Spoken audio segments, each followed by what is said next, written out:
live, y'all. Welcome. Well, dang, I want to find you. You want to find me? You can find. You can't find me in the club though. That was the old 50 Cent thing, right? So we want to welcome you out to the Tampa Bay Breakfast Club. I'm your brother John. The one and only Carla B is in the building. The one and only, the only one. And we also have a special guest here, Reverend J.C. Prichett, and he's going to be joining us this afternoon. Well, actually, this morning. Look, I'm getting ahead of myself.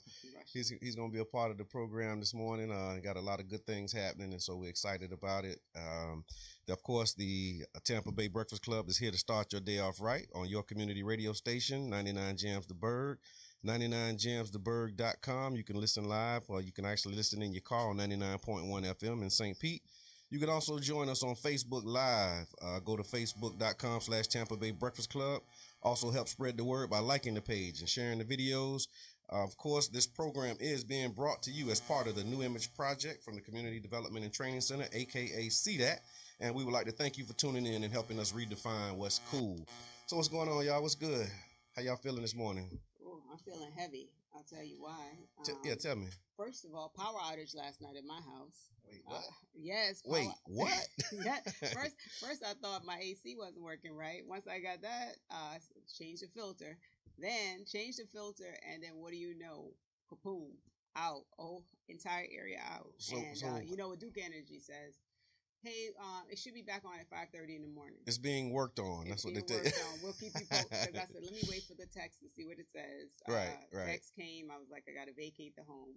I'm sorry, y'all. Oh, you couldn't stay? It wasn't going to be a camp out type of night at my house. Yeah. I was like, I got to go. Oh, so, man. Ended up watching when they see us. Yeah. And that was that power part of the night because I'm surprised. I went to bed probably at 5 because I watched all. Oh, that was just a few minutes ago. I watched all 4 back because you couldn't not watch it. You couldn't stop watching it. Yeah. Man, powerful, insightful. It just tells you about the system that we know, but to see it play out for our youth, and to know that this happens every day, all the time. People falsely accused. This, guys, if you haven't seen it yet, it was I'm guessing it was just a Netflix series, or was it Ava DuVernay? Yep. So, just worth watching. Get your 30-day Netflix free trial or something to see it, man. Because look, I ain't gonna tell you to get somebody else log in, but I've heard people tell you that you can get other people log in. So I ain't saying what I ain't telling you what to do or nothing. I'm just saying do what you got to do because I feel like this should empower us in a way to create just a little bit more action. When we talked about accountability, think about if there were cameras, body cameras on the police when they were going and rounding up our youth. Right. So when we talk about accountability, this goes back to accountability and just at the highest levels of, and I won't put this solely on police, but of organizations where they demand a cover up. Right. In this case, they demanded it. That's what they required. In New York, we talked about it all the time. Rush to judgment. So somebody got to take the fall. You know, the sooner we get somebody to take the fall, the sooner things go back to normal, or perceived normal. Yeah, they're doing that first 48. They're taking that first 48 for real. So that was not a good night. And then, you know, Brother John put me on task to come up with a segment. So, it's coming. Yeah, so we're gonna work on that. Yes. That's keeping me up. No doubt. Pastor, what's going on, man? How you feeling? Doing good. Glad to be here. A lot of stuff going on in our city and in the country. So I'm glad to be here in this sacred space that y'all use. Keep people enlightened and woke. The sacred space. Okay, I'll go with that. I'll absolutely take that, man. And so I'm sure you've seen the documentary as well, When They See Us, Ava DuVernay. What do you think about this? I saw an article that said some people are not emotionally ready to watch that, and so they were like fast forwarding through it, or they had to, you know, just turn it off and try to come back to it. What are your thoughts on that? Yeah, you know, I had the binge watch the first night, and I'm glad I did because I was able to be in communication with the director, and I reached out to Yusef to see if he could consider coming to St. Petersburg. He lives in Georgia, and we've been communicating. But yeah, some people are putting it off, and some people are choosing to fast forward, and you're missing confronting your pain and confronting our pain. We got to deal with it, and it is so real and it's so gripping. I saw myself in Child's Park in the 1980s in a lot of those scenes, and some of the mothers and the green fathers. Teams, I mean, I mean, it was a lot. It's I was acting different the next day. Wow. And that was not good for some people because it really had me kind of. You'll see how you get throughout today and tomorrow. Trust me, I'm trying to hold back. Now. It's a lot. It's really that powerful, huh? Yeah, because that's what they were saying. Like people just, it really stir up a lot of emotions. I was in the barbershop and the brother, he was expressing how he just couldn't deal with it, how he get re-stimulated from trauma, of just knowing that that's a real thing and knowing people who've experienced, similar things. So yeah, if you're ready, check it out. I still haven't watched it yet. Just got to make the time to do it. Right. I wanted to watch it when it first came out, but we opted to watch the basketball game. So we absolutely went with the Golden State game, which is another traumatizing thing. Right. They're down 3-1. The Warriors. Can they come back? Yeah. Can they come back? I'm the anti-sports. I know very little about sports. I desire to know less, but I have been watching those games. Yeah. And my daughter wants to know what's wrong with me. She's like, why are you against Canada? Oh yeah, what Drake. You got against Canada? Yeah. Nice team, but Golden State all the way. Yeah, we go with the Warriors, man. Wait a minute. Shout out to Shorty Soprano. Where is Shorty Soprano? Let me channel my Shorty Soprano right now. Here we go. There we go. So channeling Shorty Soprano right there. Got on the Shorty Soprano shades. Yep. Yeah. Oh yeah, that feels good. Yeah, he actually is taking some time off, man. I applaud him for it. Y'all know I'm big on self-care and relaxation, and so he's actually on his honeymoon, really enjoying time with his family. So shout out to Shorty Soprano, man. So also in the news, I don't know if y'all saw this, but Ebony is actually set to auction off some photos, like the old photos that they had. It says photos from the Ebony magazine archives detailing 70 years of African American life and history, including images of Emmett Till, Muhammad Ali, Malcolm X, Coretta Scott King, and so many more are scheduled to be auctioned next month in Chicago. Now, this is when you're supposed to ask me why. That's what I'm thinking. I'm like, are they shutting down shop? Or what's driving this? Well, the company actually was in bankruptcy. They said that this the collection is up for sale to pay off secured creditors or lien holders of Johnson Publishing, and it'll be put up for bids within the next few months. And it's saying that the company was not a compelled seller at the time, and it's possible the asking price is just too high. It says a Chicago bankruptcy judge. Let me just get this. So a Chicago bankruptcy judge still has to approve the sale, but the proceeds will initially go to pay off Johnson Publishing creditors. Guess who's the creditors? Filmmaker George Lucas and financier Melody Hobson. That's his wife. Yeah, and that's something. And the power couple's Capital V Holdings, they lent Johnson Publishing $12 million in 2015, and they have expressed interest in taking control of the photos. They are allowed to bid themselves using the now $13.6 million that they're owed, accounting for interest added to the principal, the Tribune explains. They also would get the photos in foreclosure that would happen if no other bidders show up. So if nobody else show up to bid, then George Lucas and his wife would actually get all of the photos because they're owed about $13 million by Johnson Publishing Company. Thoughts on that? Legacy. This is legacy now. This is, 70-year-old, publication. First ones to really, when we talk about New Image and the New Image Project, I mean, they were really groundbreaking in telling the story of African Americans. J.C., you might remember the Jet magazine, page 43. What's on page 43? I think a beautiful sister displaying. Yes. Yeah. But anyway. Interestingly, if you talk collaborations, which is again something I'm big on, something you're big on, I know that you are. Yeah. This is a sister who is married to a filmmaker, and it'll be interesting to see what they do with the photos. If they end up retaining them in filmmaking or in other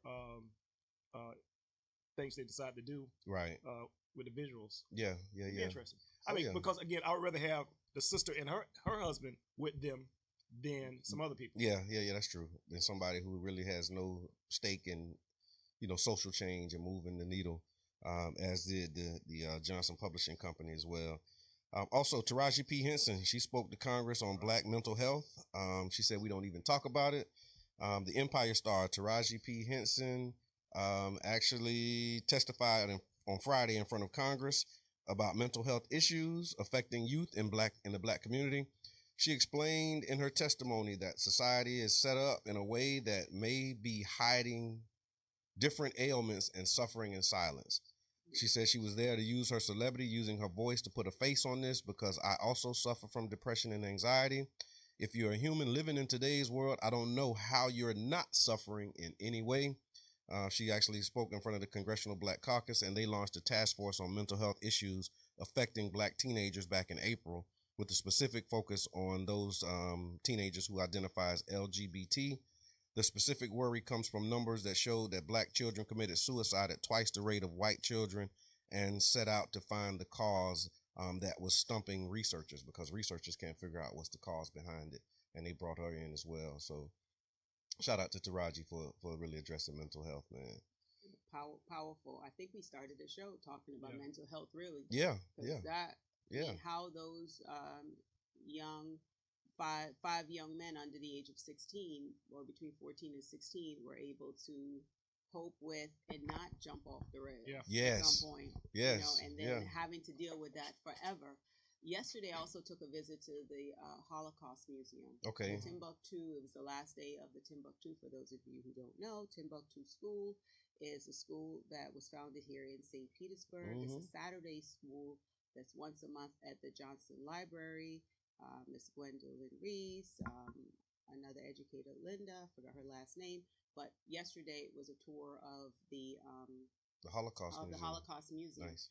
And one of the things that came out in that I'd never thought about is that people who experience trauma as a child or a young person, as a youth, rarely ever talk about it with their family.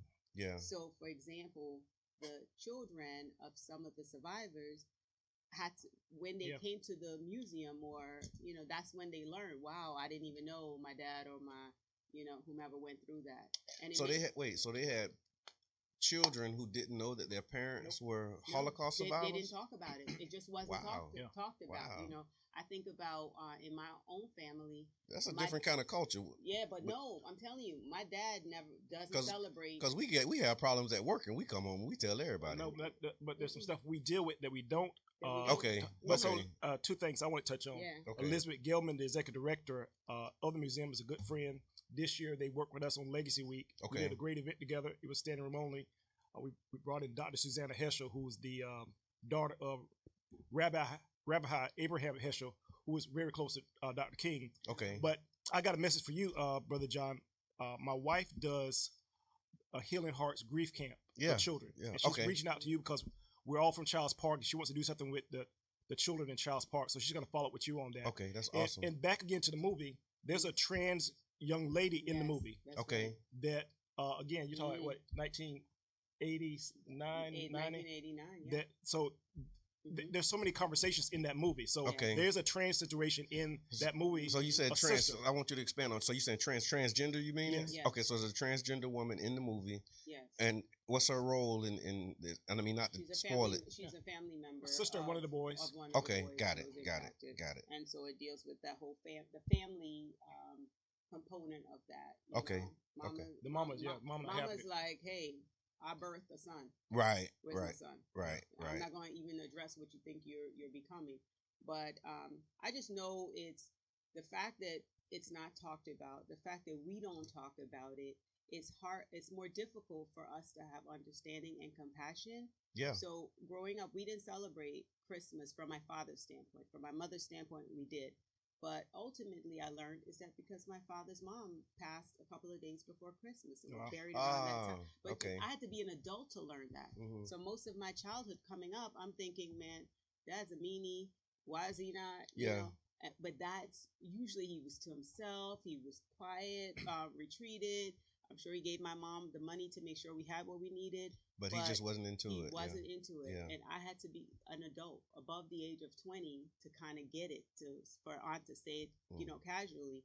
And I'm like, wow, think about how differently I would have felt, how I would have, but they don't talk about it. Right. Right. Yeah, we absolutely, and like you said, it's selective. Some things we talk about, some things we don't. And I never would have imagined the Holocaust survivor that, wouldn't know that their children wouldn't know that they experienced that.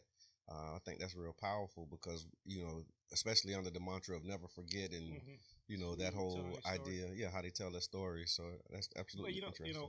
Again, whatever your faith walk is, we have not ever dug deep into some of the narratives in the stories, the pain. Right now, I'm doing a study and I'm looking at the two women they give us in the Christian experience: Mary the Virgin or Mary Magdalene the whore. Yeah, yeah. So you get two extremes of womanhood as if that's it. That's all the wow. And so Mary Magdalene, she's there at the tomb, discovering Jesus' body while the men are hiding. Yep. But because of the fight of the early church between the males and money and power, Mary Magdalene is considered a prostitute / whore. Yeah. And Peter takes on the role as the successor of the church. Wow. So there are many narratives and stories that we never dig into. And so it's important for me to be in a relationship with Carla to know her experience with Christmas. Yeah. That's major. Yeah. Oh, but, yeah. Again, one of the things I've told both of you in private that is strange about this city is that we don't have spaces that we go to and talk and share and embrace on a regular basis. Right. I mean, like an old school happy hour. Yeah. And I'm just always surprised that people in this town who do great work, have great ministries, great visions, great plans, they don't know each other. And so I'm constantly trying to put people together because, and that's what you all do. We put people together because we don't need to duplicate the work. We don't need to, we need to collaborate. Yeah, absolutely. And not compete. That's one of the things that kind of stuck out to me this week. I was reading, and it was, the way that we can improve relationships is not having me versus you, but us versus the problem. And I think that absolutely applies on a communal level as well. Like, how can we as a community attack these problems that we're facing, as opposed to competing? We can collaborate. You know what I mean? But I could tell you that part of what I'm learning is that sometimes we're doing something and we think everybody knows that we're doing something. Yeah. And actually nobody knows. Yeah, so, that's true. Right? The people that know, but the other people don't know what they don't know. Right. And so part of it is either they don't take the time to ask. So that's the one I wish would happen more often, right? Because somebody will say something to me and I'll go, but such and such is doing that. Why would we do that if that's already being done? Let's pull together. And one of the things I was going to look up was just plain old, the actual demographics, the numbers. Right. So when we're competing for, I'm having an event and I'm expecting 500 people to come, and where are those numbers? Right. Yeah. And I believe the numbers are like the post I saw yesterday from you, Brother John, about, hey, if 500 people gave $10 a month, we could raise $60,000 and therefore be able to open our own community grocery store. Right. I'm like, it looks like a simple math. Again, where the 500 people at? So, we got churches around here with over 500, 2,000-3,000 members. Right. Right. Yeah. That's a grocery store at the corner of that church. Oh yeah. I'm just saying. Southside Tabernacle, right across the street from old C&J's. Yeah. Go ahead. But again, we've talked about this before. We all have been to meetings where you have that kind of conversation that's heady. There's not an attorney in the room. There's not a CPA in the room. Yeah. There's not a prospectus.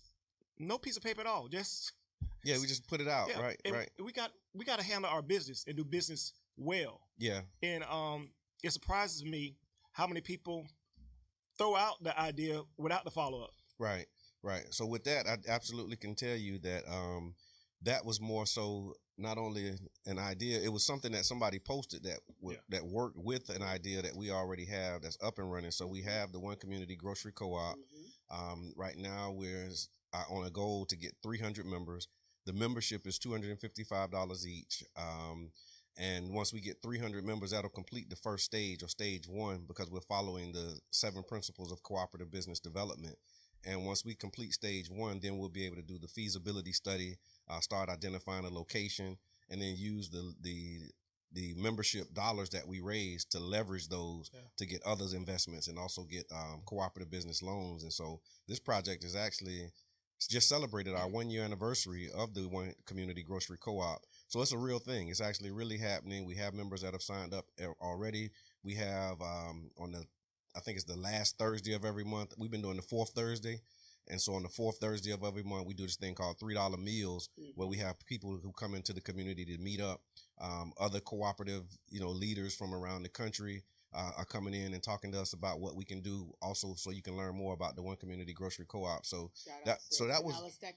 shout out to Pinellas Technical College, because they're hosting it. It's housed over there. Yeah. And so, so it's more than just an idea and chit chat for this particular initiative. But I absolutely agree with you, Pastor. Believe it is because at the St. Pete budget meeting, if there weren't people, person after person, next to housing, that was the number one issue being addressed. I know Erica was there. She stood up, and everybody was. Erica's the president of the board, so she's president of the board for the One Community Grocery Co-op. She stood up and spoke about it, and people were just running up trying to make sure she had their contact information, because it makes sense. Yeah. So those who are on that post, y'all liking the post, saying I'm in, like, we gonna follow up. Right. Like, we for real with the follow up. It's not a fake pledge. Like, we're gonna absolutely pledge. We're gonna follow up with you on those pledges. Some pledge $10 a month. But the way that we've been doing it is, again, it's a $250 membership. And so we've been asking people to do $25 a month so that we can complete this first phase. If you want to pay it all in full, you're absolutely welcome to do that. Because we have members that have paid. Achiever Credit Union is a member, so we can do it. We're doing business memberships as well. And it's up. It's actually moving. And so, Reno, we have our guest host, Reno Moore, is here. Come on, take a seat. Just jump right on in. He's Double Dutch King. Did you call it VIP time? VIP time. Yeah, VIP time. I was told y'all was doing double Dutch at this time, so I heard that there was a single rope contest going on. So I like to shine when it's my turn. Yeah, that's right. The double Dutch, I'm here. How you doing, my brother? Doing good. So welcome to the ride, man. Welcome to the program. So here's another thing too, Pastor, that I saw, and the rest of y'all see is crime is down, yet U.S. incarceration rates are still among the highest in the world. So crime is down, but people still locked up. It says slightly under 1.5 million people were in prison at the end of 2015, a slight decrease from 2016. And I don't want to gloss over that. 1.5 million people were in prison at the end of 2017. Because we say that like, okay, 1.5 million, that's a lot of people, y'all. Mucho people, right? Is that the same amount of people that evacuated from the storm? Because they called that a migration. There was so many people leaving Florida last year, like over a million. Yeah, over a million people. Wow. No, see, I didn't get that. But you see what I'm saying? So that's a lot of people to be behind bars when an evacuation, with the numbers being so big, it got called a migration. Right. And it's saying if they were gathered in one place, this would be one of the largest cities in the country.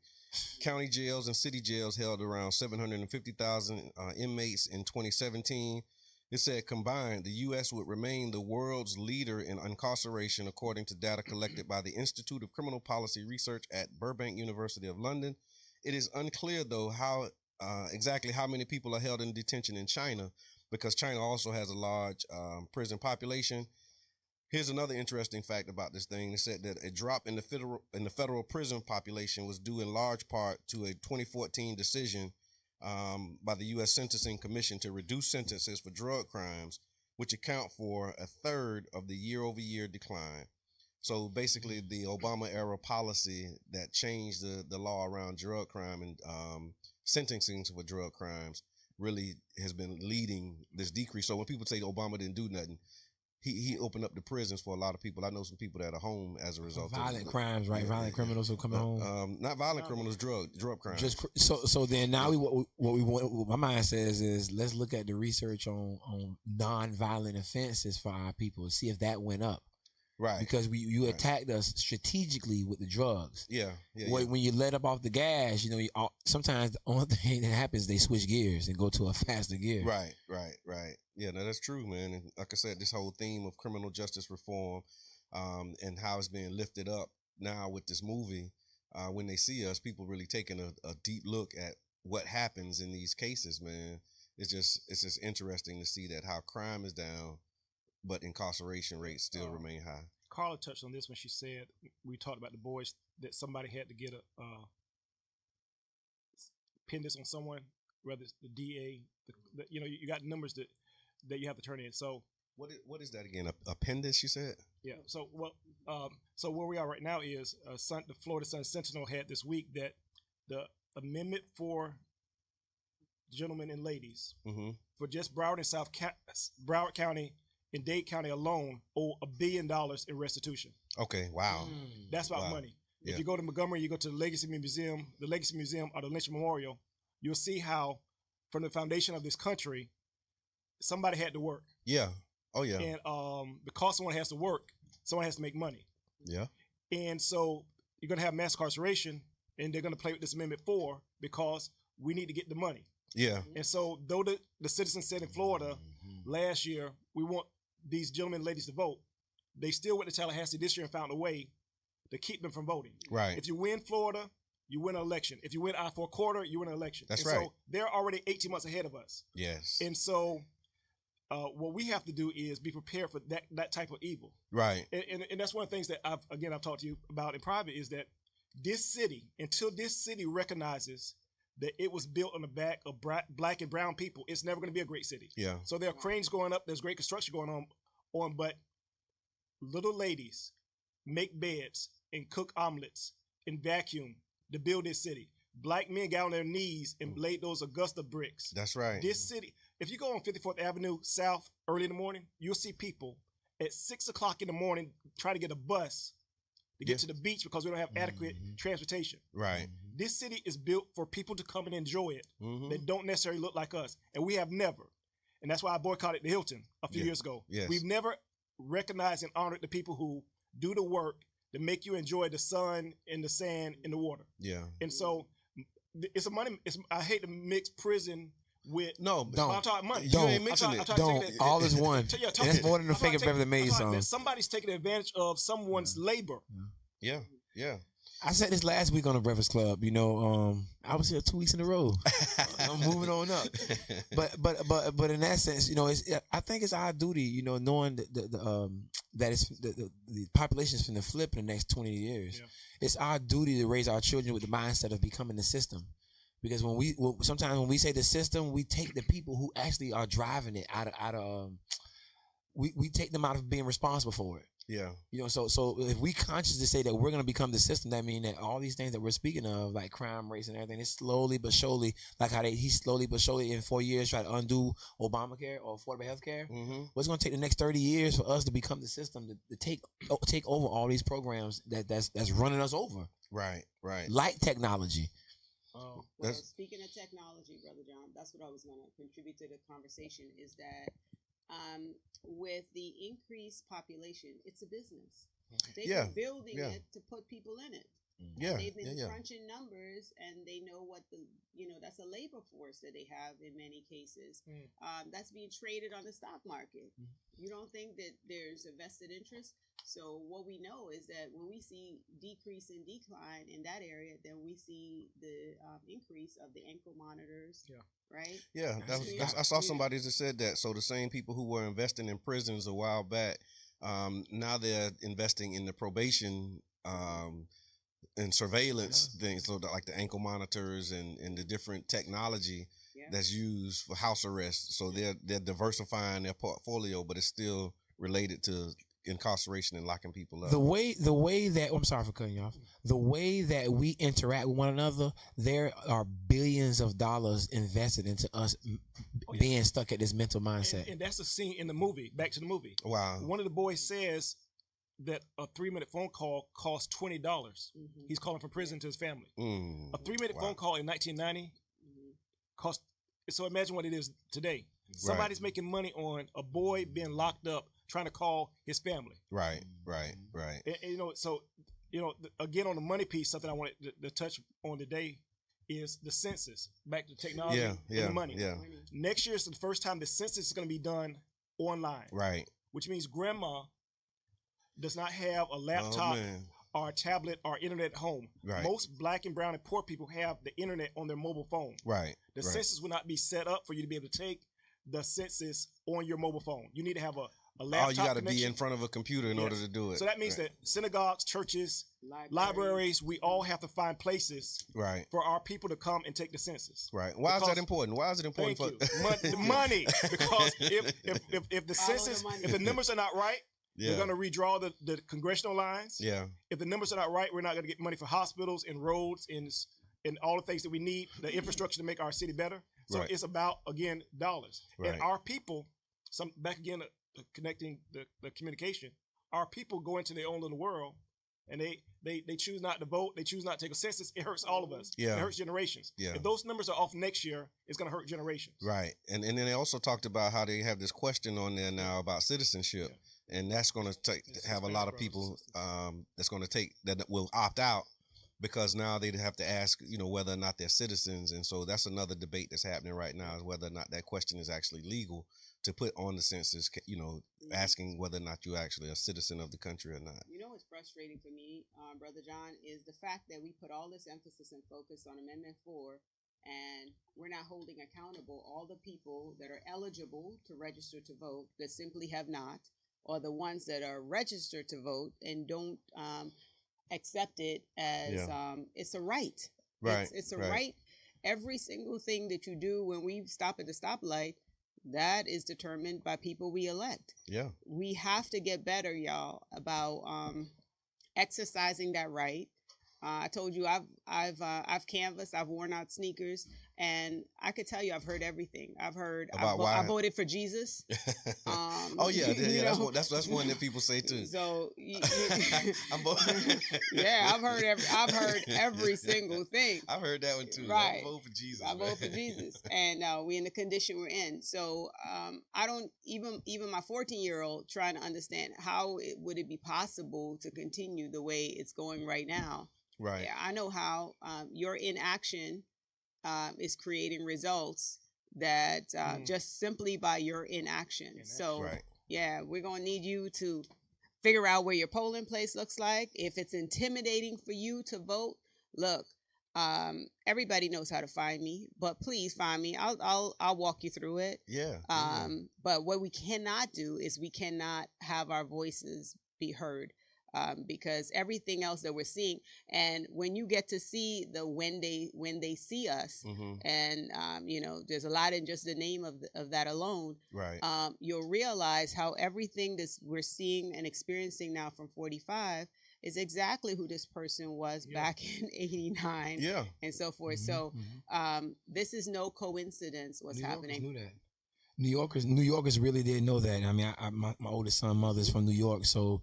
The story about the Italian kids running across the bridge at the Brooklyn Bridge where they murdered the young black kid in the 70s. Like a lot of people were aware of the injustices. So when he comes out and runs for president or do anything, the people from his neighborhood know him first. Right, right. You know what I mean? And so it's. I think the larger thing is for us to also understand that it's a game that we created. Yeah. And anytime that we create something as people and we don't use it anymore, other people tend to play with our toys. Yeah. Spirituality from down. Right. And so when we allow people to play with our toys, we also lose the sight of why we created that. Why did we create a system of judges and courts, and why did we create this? Right. We created this to govern and move around stuff.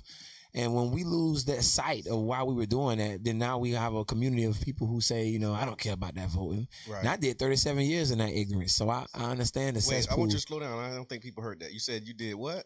I did 37 years in that ignorance. The ignorance of absolutely. Of not voting. Absolutely. And not, I mean, I was in line in 2004, but I wasn't there mentally. So my grandma just made me go vote. Stay out the bushes, everybody said. Right. So I go vote, Mom. Yeah, that's right. But that didn't make me active. I wasn't knowledgeable. you know, and if you can peep the game, who all are listening, if that's something that we created, you know, when we do stuff, we do it kind of like a little better than everybody else, you know, no knocking, you know, but when we get back into this right here, we're able to drive this thing that you're calling a system, you know, but when we're defeated mentally, it's a horrible position because we don't understand chess on you know, and we trying to play checkers like they say. Right. And I know, Pastor, really, you've been doing a lot with civic engagement and coming up on tomorrow, right? You having a forum, a candidate forum for the City Council District 5. You want to talk a little bit about that and kind of what's prompting that and how you know, and why you think it's important for us to really have this forum? We invited all candidates for District 5 to a forum tomorrow, 6 o'clock at Enoch Davis Center. And Pastor Clarence Williams will moderate. He's been our moderator the past few years for our forums. Okay. And there's 5 persons running right now. And what we have to do is have a conversation before Election Day and continue to have a conversation and continue to ask hard questions. You know, right now, Carla has visited our headquarters. We're dealing with in another city, which would be an incentive to change an environment.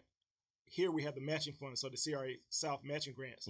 So I'm dealing with right now that yoga studios and pet shops and bars have got the money. And so you got to have matching money. So it means that we got to have $20,000 by February to get the interior matching dollars, and another $20,000 matching for the exterior matching dollars. In order to benefit from the incentives that they have. Yeah. And so unfortunately, and I'm going to say this, I'm going to say it because I want this to be recorded for all times. Carla visited, and out of many people who visited, many saw it with an eye of potential, and they saw the vision. But some people saw it and they said, "Won't you sell it?" Wow. Won't you sell a building that's paid for on 29th Street and 1st Avenue South that our elders gave us in the heart of the city? Won't you sell it? And many of those people are people that would never say to a Jewish person or a person of another background to sell your land and your property. I want to pause right there for a second, because that's another one of the things that I think is important to lift up when we talk about gentrification. Gentrification kind of deals with the idea that people are buying property in our neighborhood and raising the property value. But to your point, they can't buy it if you wouldn't sell it. So we need to have conversations with owners and those in our community who've inherited properties, the importance of holding on to those properties and doing what you can to rehab and maintain those properties, because we contribute to the gentrification of our communities by taking the prices that they're offering. Every week we get a letter saying we would like to buy your property. And if you Google this number, and I'll do it when someone else speaks. African Americans have lost all of the land that we inherited in the South. Some of it was foolishness. Some of it was not paying taxes. Some of it was Uncle Jimmy or Uncle Junior did something behind our back. But I'm going to put up the numbers of the land that we own that we've lost because we haven't handled our business. For you to come into our space that was built by Pastor Clarence Welch and Bishop Copeland and some other leaders and say you should sell that because they see what's going on around there. The NCNW, maybe the Urban League, maybe NACP are one of the few African American institutions in this city that own property. And so you're going to say to us, you should sell your building. No. And just so that people are clear, what organization is this that you're referring to, Pastor? The Interdenominational Ministerial Alliance. Formed in 1926, and our headquarters at 2900 1st Avenue South.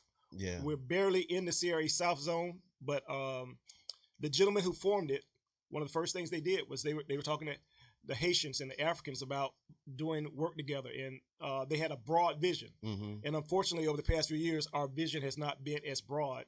And so I took over in November, and I want to raise our consciousness and have a broad agenda. And that's why I tour the building with people, because I want them to see that when this building is up and running, all of us can share it to do work. It's not for a fashion show. It's not for barbecues. It's for people who want to do work to help our people. Right. No, that's amazing. I think that's very important to lift that up. And definitely important. So what did you say again? It's a mouthful. So IMA is better. IMA, but I was about to say that. Interdenominational Ministerial Alliance. Right. Okay. Gotcha. I'm gonna pull up this. All right, so yeah, so we getting comments on here. So LA Keys, thank you for tuning in. Like I said, come to the mic, JC, dropping knowledge, but you sound far away. Right. I need to go back to my rapping days when I was. There you Oh, go. well, drop something right now. I'm not We telling ain't the stop. truth. I just sold. I'll say this though, to kind of shine light back to what you were saying. And Brother John kind of brought up to the light. Gentrification is in 2 stages. And that second stage is what we tend to focus on the most when we complain. See, we allow people to put us in the complaint line mentally, and we stay there. Right. So we complain about $500,000 being raised by 2 candidates running for mayor. $20 by each eligible elected voter in St. Petersburg, Florida, would have been $1 million. Right. And but we're complaining about chump change, right? So the first stage of gentrification is, why would you buy a house around here? You know, you should sell. You should sell. Yeah, I would have been got rid of that. I would have did this. Oh, I wouldn't buy no house around here. I heard people getting houses built for free through Habitat for Humanity and Child's Park community. And why would I want a house in Child's Park? You know, it's like so I understand it though. It's all about a mind thing, you know. And if we're not us in our mind, then it's obviously that we're gonna be beneficial for others. Right. And then so the candidate forum with District 5, I know this. So with the city council races, it's actually 1, 3, 5, and 7. Mm-hmm. Do you plan on doing some forums for the other districts, and why specifically District 5 for this one? Again, back to this special place we live in that we all love. I don't think that one organization can do everything and should not market itself or try to. We're not going to do everything, and there's going to be other organizations going to step up. And then when you look at a campaign calendar, whoever has a forum or debate in July, they're going to hit some issues that we missed in June. Right. And then whoever does something in August right before the primary, they're going to hit something. Yeah. And so, I don't think we benefit or serve our community if we try to be it. Yeah. And so we're going to do 5. And we did 5 because at that point that we set the date, it had the most potential candidates. Okay. And at the point that we set this date, I think that no one was really talking about 7. Yeah. And that makes sense though, because we do need to really screen, you know, because it's I think about 5 or 6 candidates. It's 5 candidates in District 5. Yeah. I think it's 3 in 7. And no, that makes sense, and I appreciate you saying that too. Like so with this particular forum, like that's your contribution to the process, and you're okay with like this. This is my contribution. I'm gonna support the next person. Right, right. And 7 has a sitting council member. You know, and 5 is an open seat. It's open seat. So it looks like it's starting to look like it's open season. It's open seat. Well, open seat and open season. And again, the last time there was a open seat in our community. Yes, District 6. The District 6, we fumbled. Well, a sports analogy from just to be clear, from the non-sports limited season. No, fumble the ball that's not basketball. No, but we'll take it. We'll take it. Turnover. We'll take it. Yeah, turnover. Pass. Yeah, we'll take it. No. Yeah. It's okay. No, but you're right. And that's another thing that we have to learn the lessons of how we engage and how we participate. And I'm thinking specifically about the issues and what are the top issues. I mean, and we can just kind of do a round robin of this. What are the top issues that we should be talking about? Affordable housing, jobs, education. So I think those will be the top 3 for sure. Right. For sure. Because I remember in one election it was the raise, it still has to be. And the peer, and you know, and these were the things that you know the larger narrative was about. But you know, we as a community had to kind of grab the bull by the horns and say, wait, there's other issues in the community that we need to address. But the issue of generational wealth that was lost with the release of all that land from that community that is now sitting on the acreage called the Rays Stadium. Yeah, Tropicana Field. We cannot remove our focus from that at all. Right. Goes back to the conversation about gentrification. You say gentrification, I say generational wealth. Right. Every single time, and you summed it up, is that grandma who has worked hard, the property is probably already paid off.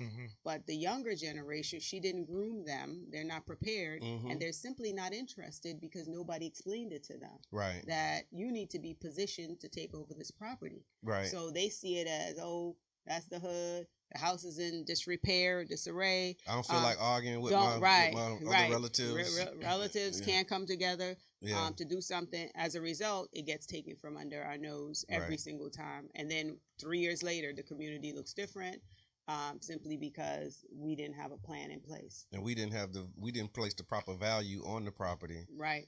And so another thing that I know you're working on, Pastor, is the Poor People's Campaign. The Poor People's Campaign, a call for national moral revival. I remember last year you had an event around the Poor People's Campaign, brought some speakers in. Now, yesterday I had Daniel Brooks come in from Miami from the Poor People's Campaign. Okay. Last year we had the co-founder, Reverend Liz Theo Harris, in town. She spoke at Eckerd. But that goes back to the conversation I had with you, Brother John, about why we were trying to get the Poor People's Campaign to focus on St. Petersburg. Okay. And so right now, Reverend William Barbers is focused on his movement on June 17th, where they're going to gather in Washington, D.C. Okay. But Tropicana Field, formerly the gas plant area, is a Poor People's Campaign issue. Right. Because, again, we have to control the narrative. The narrative was it was the hood, it was the ghetto, we're going to give you jobs. That wasn't true. What happened was a stadium came in that only created selling popcorn and beer jobs that are seasonal. Look, we did our part. We said we was going to create jobs. So we gave y'all jobs.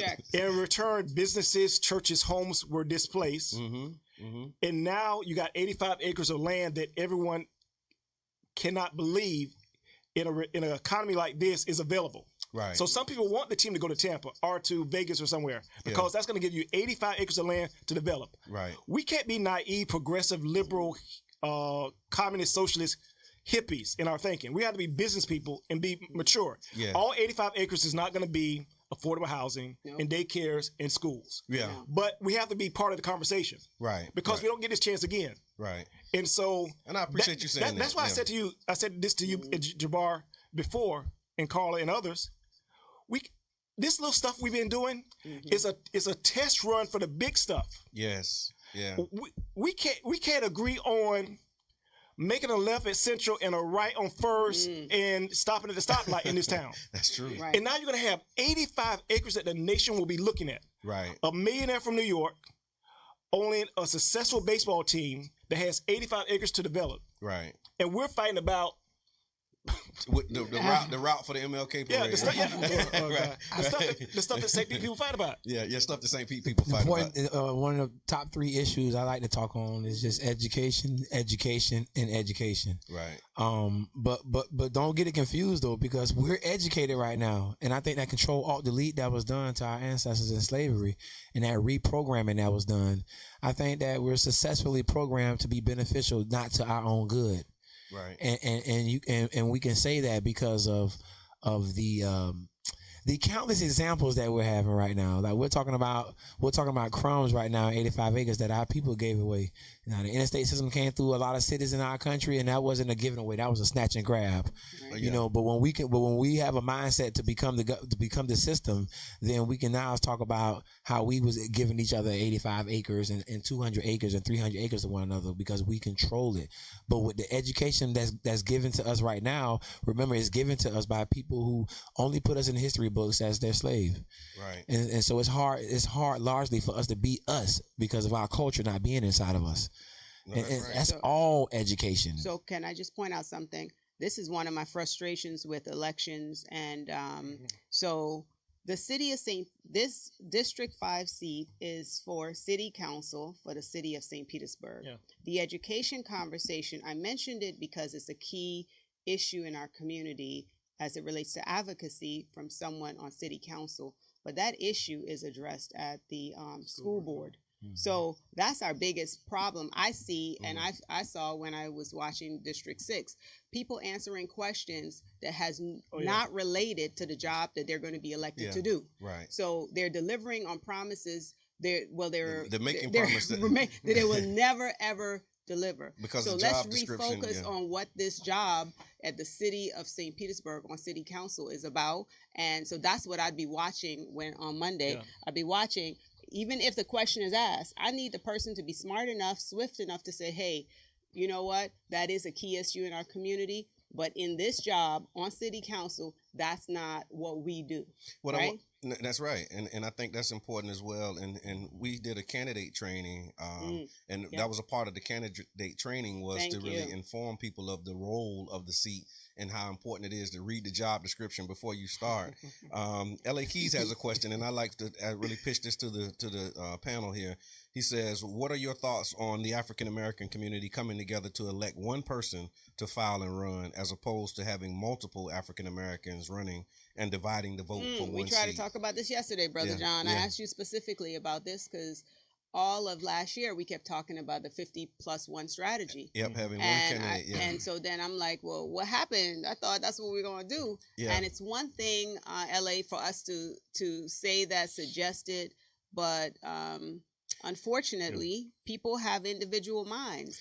And, you know, if God told them to run, so be it. It's not always coming from the community. But I think if we find a way to assemble the community, and, you know, we're talking about how many candidates are running for president, but we can't even solve it right here locally. And it all starts local.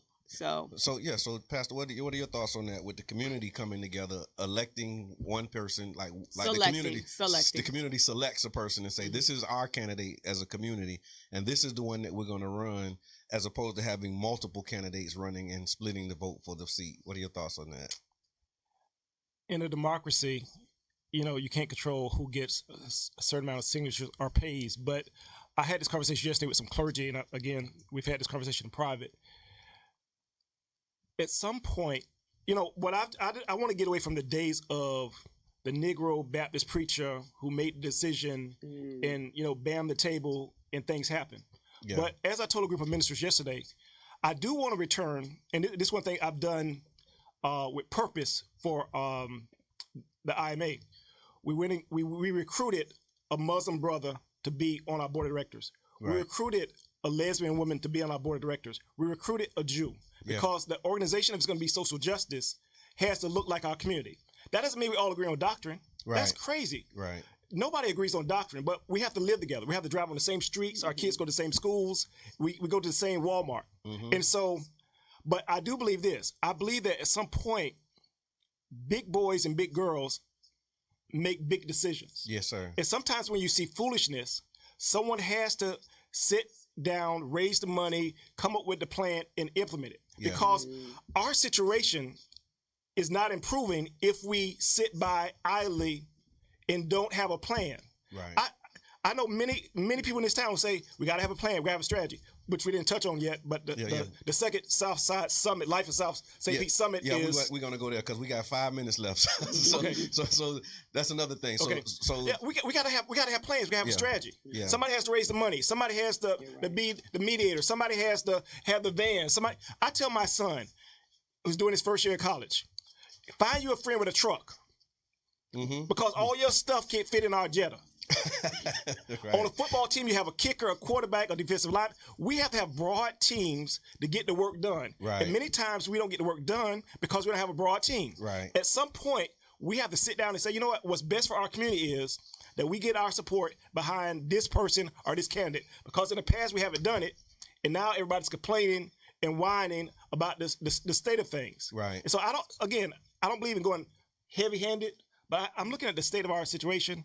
So we got to do something. We got to have a plan. And to that end, when you talk about the state of St. Pete, you're not just talking about this, but you have assembled people in the community to come together to develop the plan. Yeah, every month for several years, we meet for lunch or dinner, a diverse group of people, and just to talk. Right. And it's been a great conversation because my desire has been for people to know each other who do this work. Right. And then you step out the way. And so the summit for the state of South St. Pete, is it South St. Pete? Yes. Okay. That's coming up. When is that? Saturday the 15th at Greater Mount Zion AME at 4 p.m. Okay. And this is the second summit. This is the second one. And it's going to be different than the first one, which the first one we had in January. we start the conversation. Mm-hmm. Right now, we need to have a conversation and then break up into some working groups. Okay. And again, if other people are doing some of the same work, let's do something different. But no one wants to hear 2 hours of speakers and presenters. We need to be putting some plans down. So we're going to break up on Saturday. Okay. Into small groups. Okay. June 15th. So Saturday, June 15th. What time? At 4:00. At 4:00. Greater Mount Zion AME Church. Okay. And then the candidate forum is tomorrow night. Tomorrow 6:00 in at Davis Center. Okay. 6 We're not going to be there all night. And of course, you know, if I'm involved, we're going to start on time. And so yes, 6:00 means 6 o'clock. That. Yeah, 6 o'clock for real. Yeah, for real 6 o'clock. Not like when you show up. It has nothing to do with me having race tickets tomorrow. It just has to do with it's just a principle. It's Don't a principle judge me. thing. It's a principle thing. All right, so in the last 2 minutes, what we do is we usually just do like a round of final thoughts, anything that you'd like to say to the community. And we can start on this side of the table. I'll start with Reno if you just wanted to kind of piggyback on what the person said, and I forgot because I was getting lost in the sauce. But back to education, man. I'm just going to preach that education. When I'm saying education, I mean we have to rewire ourselves, y'all, because Baltimore, Maryland had an almost all black city council, black mayor, black everything. But with this wrong education inside of us, we are always going to benefit other people. And so, yeah, we want to get as many candidates that we can have out there and run. We want to get behind one person. Okay, one person is gonna be getting no all the time by 6 other people. right. You see what I'm saying? So I just wanted to say, man, let's elevate our mind, man. Smart is the new gangster. Believe it. Juneteenth. Juneteenth.